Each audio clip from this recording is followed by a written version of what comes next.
वाच्य परिवर्तन के भाग 2 में एक बार फिर स्वागत है। इंटरमीडिएट हो चाहे हाई स्कूल हो, इंटरमीडिएट की परीक्षा 11 मार्च को होने जा रही है, हाई स्कूल की हो चुकी है। तो हम बात कर रहे हैं हाई स्कूल के बाद इंटर की, उसमें क्या क्या आता है। तो एक पार्ट आता है वाच्य परिवर्तन, आज दूसरा पार्ट है, तीसरे पार्ट में हम इसको समाप्त कर देंगे। तो मेन चीज आपको क्या याद रखनी है, तो उसके लिए देखिए हम यहाँ पर कुछ रूप लिखे हैं, क्योंकि इसके पहले हम पहचान करवा दिए थे पार्ट 1 में, कैसे पहचानेंगे कौन कर्ता है, कौन कर्म है, कौन भाव, इसकी बात हो चुकी है। अब बनेगा कैसे, उस पर बात करने से पहले आपके सामने 3 रूप देख रहे हैं। आपको परीक्षा में बस इतना ही ध्यान देना है, उसमें सब याद नहीं करना है, भी बताएंगे कैसे क्या करना है। देखिए 4 तरह का हम लिखे हैं, तो पहले इन चारों को पहचान लीजिए, लोग हैं कौन। ये देखिए प्रथम पुरुष है, पी लिखने का मतलब समझ जाइए प्रथम पुरुष और पुल्लिंग की बात है। ये भी पी है, मतलब प्रथम पुरुष है, लेकिन ये स्त्रीलिंग की बात है। तो यहाँ पर पी जान लीजिए, पी 2 तरह का है, मतलब एक स्त्रीलिंग का है, एक पुल्लिंग का है। आपके परीक्षा में ये 2 आएगा, इसी में से पूछेगा। याद करिए, पुल्लिंग का एक स वाला रूप चलता है, एक सा वाला रूप चलता है, दोनों लिखा गया है। ये आपके पी है, पी मतलब प्रथम पुरुष। और मध्यम पुरुष का अकेला होता है, मतलब एक ही है, इसमें 2 नहीं होते हैं। उसी प्रकार यू माने उत्तम पुरुष। तो 3 तरह के रूप हैं जो वाच्य परिवर्तन में काम आएंगे, एक प्रथम पुरुष का, मध्यम पुरुष का, उत्तम पुरुष का। प्रथम पुरुष में 2 भाग हैं, एक पुल्लिंग के लिए है और एक स्त्रीलिंग के लिए। इतना तो जानते ही हैं, क्योंकि सह तौते वाला जो लाइन होती है वह पुल्लिंग की होती है, और वहीं सा ते ताह ये स्त्रीलिंग की लाइन होती है, इतना पता है। जबकि मध्यम और उत्तम में स्त्रीलिंग पुल्लिंग नहीं होता, वो सबके लिए प्रयोग होता है। तो क्या करना है आपको, देखिए पहली लाइन हम सबका पढ़ दे रहे हैं। सह तौते प्रथम पुरुष, त्वम यूयाम यूयम मध्यम पुरुष, अहम अवम वयम ये उत्तम पुरुष, इतना याद रखना है। और जब वाच्य परिवर्तन होगा तो आपको बीच वाले जो अलग कलर से हम लिखे हैं उसको छोड़ देना है, मतलब आपको पहले और तीसरे से मतलब है। जहां जहां अहम रहेगा जब वाच्य परिवर्तन होगा किसमें, अब ध्यान देना है। जब भी कर्म वाच्य हो चाहे भाववाच्य, कर्म हो चाहे भाव, यही याद रखना है। जब भी कर्म वाच्य में बदलना होगा चाहे भाव वाच्य में बदलना होगा, हमेशा आपको याद करना है जो पहला है वो नीचे उतर जाएगा, पहला है जो नीचे उतर जाएगा, पहला है जो नीचे उतर जाएगा। कहने का मतलब अहम हमेशा, सॉरी यहाँ देखिए एक लाइन थोड़ा सा अलग है, ये इसको बदल दे रहे हैं, सही कर दे रहे हैं इसको। अहम अवम वयम माम अवनश्मान, यहाँ है मया, है मया आवाभ्याम, और ये अस्माभि।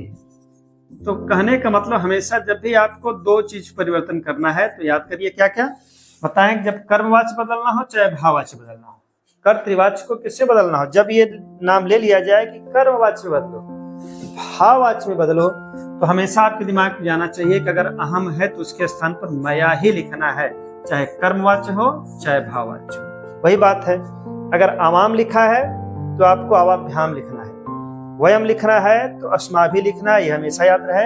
मतलब प्रथम जो भाग है, माने पहला भाग है जिसको विभक्ति कहते हैं, प्रथमा विभक्ति तृतीया में जाएगी, मतलब 1 को 3 बनाना है, यह याद रखना है। 1 को क्या बनाना है, 3, लेकिन क्या बनाना है, उसी के नीचे वाला। अगर एक वचन है तो एक वचन के नीचे, द्विवचन है तो द्विवचन के नीचे, बहुवचन है तो बहुवचन नीचे। वही काम यहाँ भी करना होगा। अगर कह दिया कर्मवाच्य में बदलो या भाववाच्य में बदलो और वहां पर त्वम लिखा है, तो समझ जाइए त्वम को उसके नीचे वाला माने तीसरे घर में से उठाना है, त्वम के स्थान पर त्वया। युवाम लिखा है तो समझ जाइए युवाभ्याम ही लिखना है, तीसरा। यूयम लिखना है तो ये गारंटी है कि आपको क्या लिखना होगा, युष्माभि, या रख लीजिए चाहे जैसे भी। यूयम के जगह पर युष्माभि, युवाम युवाभ्याम, त्वम वै त्वया, अहम मया अवाभ्याम, अवाम के जगह पर अवाभ्याम, वयम की जगह पर अस्माभि, ये लिखना है। उसी प्रकार अगर कहीं आ गया शह और कहा वाच्य परिवर्तन करो, और वाच्य परिवर्तन में नाम लिखा हो, ये आपको अभी बताएंगे। नाम नहीं लिखेगा तब क्या करेंगे, लिखेगा तब क्या करेंगे। मतलब क्या है, सह लिखा है तो निश्चित रूप से वाच्य परिवर्तन का नाम लिया तो ते लिखना होगा, तो लिखा है तो ताभ्याम लिखना होगा, ते लिखा है तो तय लिखना होगा। उसी प्रकार स्त्रीलिंग में शा लिखा है तो तया, ते लिखना है तो ताभ्याम, और ता लिखा है तो ताभी। यह याद कर लीजिए, इसको 2-3 बार देखिएगा।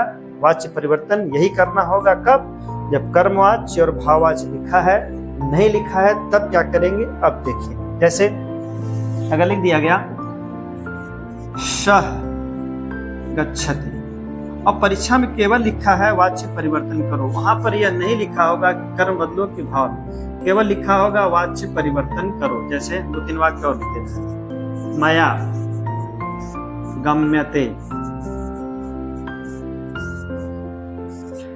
तेन फलम खाद्यते। अब ऐसा लिख दिया और वहां कह दिया कि वाच्य परिवर्तन करो। ध्यान से समझिए हमारी बात। आज के बाद तीसरे पार्ट में ये हम समाप्त कर देंगे। बहुत आसान है, क्योंकि परीक्षा में आप इतना रटते जाइए, इतने से मिल जाएगा और ज्यादा समय नहीं है समझाने वाले के, चूंकि कई टॉपिक बचे हैं। यहाँ से हम लिख दिए वाच्य परिवर्तन। परीक्षा में पूछ देगा वाच्य परिवर्तन। कल आपको हम पूरा दिखा देंगे कि इंटरमीडिएट के ग्रामर में क्या क्या आने वाला है। वाच्य परिवर्तन करो इतना लिखे, यह नहीं लिखेगा कि कर्तृ बदलो कि भाव बदलो कि कर्म बदलो। अब यहाँ आपको देखते ही कि मान लिया ए लिख दिया, ये बी लिख दिया और सी लिख दिया, कह दिया कि किसी एक का वाच्य परिवर्तन करो। अब मन में भ्रम होगा कि यह तो लिखा है नहीं कि कर्मवाच्य की भाववाच्य। तो याद रहे हम बताएं, ये दोनों ते आने पर निश्चित रूप से एक इसमें कर्म होगा, एक इसमें भाव होगा। तो ये क्या है पता चल गया, एक कर्तृ है। तीनों वाच्य तो देख लिए, पहचान तो आ गया, पहले पार्ट में बताई गई थी पहचान। श गच्छति निश्चित रूप से यह कर्तृवाच्य है, इसकी पहचान पहले वीडियो में बताई गई। एक की मात्रा रहने पर या तो कर्म होगा या फिर भाव होगा, इसको बताया गया था। उसको पहचाने का तरीका बताए हैं। भाव मतलब दो लोग, मतलब जहां दो शब्द रहेगा वो भाव रहेगा।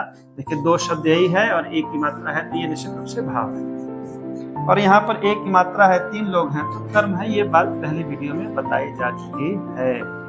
अब ये करना है, किसका वाच्य परिवर्तन करना है, तो जब ये कर्तृवाच्य है तो निश्चित रूप से बताए हैं कर्तृवाच्य जो है वो किससे बदलता है, कर्म में या भाव में। एक चीज याद रखना है, कर्तृवाच्य का घर 2 तरफ जाएगा। कब कब कर्तृवाच्य जब भी बदलेगा, हम यहाँ लिख दे रहे हैं, उसी को याद करिए। कैसे बदलना है आगे बताएंगे। आज याद रखिए पहला नियम, नोट क्या पहला नियम याद रखना है कि कर्तृवाच्य कर्मवाच्य और भाववाच्य दोनों में बदलता है, और भाववाच्य में बदला जाता है या बदल सकते हैं, जो भी लिखे। इसका मतलब यहां से एक चीज निकल के आ गई, क्या, जो कर्तृवाच्य है वो दोनों बदल सकते हैं। कर्तृवाच्य को हम कर्मवाच्य भी बना सकते हैं और भाववाच्य बना सकते हैं। अब मन में आ गया कि ये कैसे होगा, कब भाववाच्य होगा। तो पहला पार्ट याद हो जाना चाहिए कि कर्तृवाच्य को कर्मवाच्य और भाववाच्य में बदल सकते हैं। दूसरा पॉइंट इसका, यदि 2 शब्द है तो भाववाच्य होगा, भाववाच्य में बदलेंगे। ये चीज याद रखना है। और यदि वही कर्तृवाच्य, सब कुछ हम कर्तृवाच्य की बात कर रहे हैं, कर्तृवाच्य किससे बदलेगा, उसके दोनों नियम लिख दे रहे हैं। क्या क्या है, कर्तृवाच्य हमेशा किससे बदलेगा, कर्मवाच्य और भाववाच्य। कब कर्तृ में बदलेंगे, कब कर्तृ को भाव करेंगे, कब कर्मवाच्य करेंगे, उसका भी लिखा दे रहे हैं, उसको भी समझ लीजिए। यदि 2 शब्द है तो भाववाच्य में बदलेंगे। तीसरा, यदि 3 शब्द है तो कर्मवाच्य में बदलेंगे। यही आज ध्यान देना है, इतना याद रखना है। क्या क्या, कर्तृवाच्य पहचानेंगे कैसे, बताया गया है कि अंत में एक की मात्रा नहीं है तो वो कर्तृवाच्य है, और वह बदलेगा किसमें, या तो कर्म बदलेगा या फिर भाव बदलेगा। फिर मैंने प्रश्न आया कैसे जानेंगे किसको कर्म बदलना है कि भाव बदलना है, उसका भी समझ लीजिए। यदि जो दिया गया शब्द है उसमें 2 ही शब्द हैं तो भाववाच्य, जो आपके कोर्स में इंटर में इतना इससे ज्यादा नहीं है। और यदि 3 शब्द है तो कर्मवाच्य बदलेंगे, जैसे देख लीजिए यहीं पर है। अब यहाँ पर लिखा है, हम इन दोनों को हटा रहे हैं। अगर इसी को पूछ दिया वाच्य परिवर्तन करिए तो आपको ये देखने से पता चल जाना चाहिए कि निश्चित रूप से मौके पे तो ये क्या है, कर्तृवाच्य है। क्यों है, ये पहला वीडियो देख लीजिए, कर्तृवाच्य है। अब इसको बताए हैं कर्तृवाच्य किसमें किसमें बदलता है। कर्तृवाच्य देखिए कहाँ कहाँ बदला है। कर्तृवाच्य या तो कर्म बदलेगा या फिर भाव में। फिर पता चलेगा जो हमको दिख रहा है वो किसमें बदलेगा। देखिए 2 शब्द है तो भाववाच्य में। देखिए क्या ऐसा है, देखिए दो शब्द है तो निश्चित रूप से यह भाववाच्य में बदलेगा, यह स्पष्ट हो गया। अब परीक्षा में जब पूछ दिया कि वाच्य परिवर्तन करो तो पहचान जाएंगे किसमें करना है। लेकिन अगर इसको ऐसा लिख दिया गया तो पत्रम लिखतः, अब यहां पर देखिए क्या है, तो पत्रम लिखता है, वे दोनों पत्र लिखते हैं। अब यहां पर क्या है, अब इसका कह दिया वाच्य, ऊपर लिख दिया वाच्य परिवर्तन करो, फिर मन में आएगा निश्चित रूप से एक की मात्रा नहीं है तो न तो ये कर्म है न तो भाव है, निश्चित रूप से कर्तृवाच्य। और बदलेगा किसमें, अभी बताए हैं कि जो कर्तृवाच्य होता है वो किसमें बदलता है, कर्तृवाच्य जो बदलता है वो भाव बदलेगा, चाहे कर्म बदलेगा चाहे भाव बदलेगा। दो शब्द है तो भाववाच्य और तीन शब्द है तो कर्मवाच्य। देखिए है क्या आगे, इसमें क्या आया हुआ है, क्या आया है उसको देख लीजिए, कर्तृवाच्य है कि कर्मवाच्य। दो शब्द है तो ये भाववाच्य बदलेगा और तीन शब्द है तो कर्मवाच्य बदलेगा। अब परीक्षा में ये भ्रम दूर हो गया कि हम देख कर कैसे पहचानेंगे किसको किसमें बदलेंगे। अब ध्यान दीजिए, पहली चीज स्पष्ट हो गई कि कर्तृवाच्य हमेशा दो में बदलेगा, किसमें किसमें, कर्मवाच्य और भाववाच्य।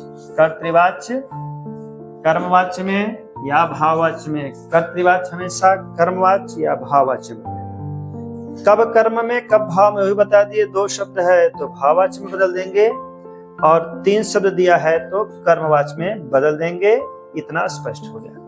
अब तीसरी चीज बदलना हम कल बताएंगे, आज भी हम केवल बता रहे हैं कैसे बदलेंगे। यदि कर्मवाच्य है या भाववाच्य है, यदि कर्मवाच्य या भाववाच्य है तो उसे कर्तृवाच्य में बदलेंगे, उसका उल्टा तो कर्तृवाच्य में बदलेंगे। आज कैसे बदलेंगे यह नहीं बता रहे, यही बता रहे हैं कि क्या करेंगे यह बता रहे हैं। बस इतने तक आज है, कल हम बदलना बता देंगे और कहीं समाप्त हो जाएगा ये। देखिए क्या बताएं दूसरा पॉइंट, यदि कर्मवाच्य या भाववाच्य है तो निश्चित रूप से वहां वो कर्तृवाच्य में बदलेगा। परीक्षा में पूछ दिया, प्रश्न देखिए आपका ऐसे ही आएगा, पूछा गया वाच्य परिवर्तन करो और कुछ नहीं लिखेगा, हम बता रहे हैं वहां पर यह नहीं लिखेगा कर्मवाच्य भाववाच्य, लिखेगा वाच्य परिवर्तन करो, बस इतने लिख के छोड़ देगा। और प्रश्न देखिए आपका हम दे रहे हैं यहाँ पर, कैसे पूछेगा, लिख दिया तेन गम्यते अस्माभिः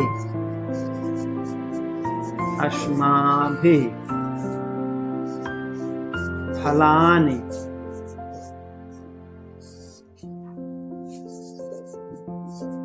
खाद्यन्ते। अब यहां पर पूछ दिया गया और एक और लिख दे रहे हैं अहम पठान। अब यही तीन दे दिया और परीक्षा में कर दिया किसी एक का, अब यहाँ लिख दिया एक किसी एक का या दो का, जो भी लिख दिया किसी एक का वाच्य परिवर्तन करना है। यहाँ पर नहीं लिखा है कि कर्म बदलो कि कर्म बदलो भाव बदलो, अभी हम पीछे बताए हैं। अगर अंत में एक ही मात्रा है तो निश्चित रूप से एक कर्म होगा एक भाव होगा। देखिए निश्चित रूप से पहचान गए होंगे आप, ये भाववाच्य है और ये किसमें है पहले आप लिख लीजिए, भ्रम हो तो ये देखिए तीन है तो इसलिए क्या है कर्मवाच्य, और इसमें एक ही मात्रा नहीं है, यह क्या है कर्तृवाच्य की पहचान। और कौन किसमें बदला बताए थे, कर्तृवाच्य किसमें बदलता है, पीछे बताया गया देखिए। कर्तृवाच्य किसमें बदलेगा, भाव में या कर्म में। देखिए ये तो निश्चित रूप से यह क्या होगा, यही है कर्तृवाच्य। ये बदलेगा किसमें, भाव में या कर्म में। तो बताए हैं देखिए यहाँ पर क्या है, ये दो शब्द है, आम पठान में दो शब्द है तो समझ गए ये इस बदलेगा किसमें, जब इसका चेंजिंग करेंगे ये भाव में बदलेगा। क्लियर हो गया। यहाँ लिखा है तेन गम्यते, पहले पहचान लीजिए भाव है, अस्माभिः या कर्म है। अभी लिखाए हैं देखिए क्या, कर्म हो चाहे भाव हो बदलेगा किसमें, कर्त में, तो उल्टा हो गया कर्तृवाच्य कर्मवाच्य या भाव बदलेगा। लास्ट आज का फिर समझिए क्या है, दो पार्ट कर दे रहे हैं, इसको दोहरान कर लीजिए। कर्ति बदलेगा किसमें, या तो वो कर्म में बदलेगा या फिर भाव में बदलेगा। अब यहाँ पर कर्म है या भाव है, कोई भी वाच्य हो, चाहे कर्मवाच्य हो चाहे भाववाच्य है, दोनों किससे बदलेंगे? कर्त में। यही चीज आज याद करनी है। कैसे बदलेगा, क्या करेंगे, इसकी बात हम बाद में करेंगे। ये भी कर्तृवाच्य में बदलेगा और ये भी कर्तृवाच्य में बदलेगा। इस सबसे आसान चीज आज की यही है कि आपको करना क्या होगा ये समझिए। अगर कर्तृवाच्य में दिया है तो उसका परिवर्तन निश्चित रूप से क्या होगा? कर्म में होगा या फिर भाव होगा। भाव कब होगा बताए हैं? जब 2 शब्द होगा और यहाँ पर 3 शब्द होगा। परिवर्तन समझ गए? कर्तृवाच्य हमेशा कर्मवाच्य में, कर्तृवाच्य हमेशा भाववाच्य में। 3 शब्द है तो कर्मवाच्य में बदलिएगा, 2 शब्द है तो भाव में। फिर यहाँ आ जाइए। अब कर्मवाच्य और भाववाच्य दोनों दिया है और लिखा है वाच्य परिवर्तन करो, तो निश्चित रूप से कर्म होगा तब भी वो कर्तृवाच्य होगा, भाव होगा तब भी वो कर्तृवाच्य होगा। शब्द के अनुसार देखें कैसे बदलेंगे। तो अंतर आज का इतना ही है। कर्तृवाच्य हमेशा बदलेगा कर्मवाच्य या भाववाच्य। 2 शब्द तो भाववाच्य बदल दीजिएगा, 3 शब्द है तो कर्मवाच्य। लेकिन उल्टा दे दिया, अगर पहले में से कर्म या भाव दिया है तो दोनों का रास्ता एक ही तरफ जाएगा। कहाँ पर? कर्म भी रहेगा तब भी भाववाच्य हो जाएगा, ये कर्तृवाच्य हो जाएगा, और भाववाच्य रहेगा तो कर्तृवाच्य हो जाएगा। आज के लिए इतना ही। इनको बदलेंगे कैसे ये हम नेक्स्ट वीडियो में बात करेंगे, तो देखते रहिए बेसिक लर्निंग टू एडवांस। धन्यवाद।